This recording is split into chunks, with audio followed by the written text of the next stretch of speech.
यंदा लोकसभा निवडणुकीत माढामध्ये भाजपची कोंडी झाली आहे. माढा मतदारसंघातून भाजपने रणजितसिंग नाईक निंबाळकर यांना उमेदवारी देण्यात आली आहे. मात्र निंबाळकर यांच्या उमेदवारीला स्थानिकांनी तसेच उत्तम जानकरांच्या समर्थकांनी विरोध दर्शवलाय.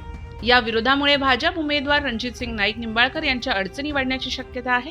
आज सोमवारी धनगर समाजाचे नेते उत्तम जानकर यांची प्रमुख कार्यकर्त्यांसह वेळापूर येथे बैठक झाली. नागपुरामध्ये उपमुख्यमंत्री देवेंद्र फडणवीस सोबत जानकरांची बैठक झाली होती. त्यानंतर माढा लोकसभेबाबत कार्यकर्त्यांशी चर्चा करून आज निर्णय जाहीर करणार असे उत्तम जानकर म्हणाले होते. आज झालेल्या बैठकीत 19 तारखेला होणाऱ्या बैठकाची आढावा घेण्यात आला.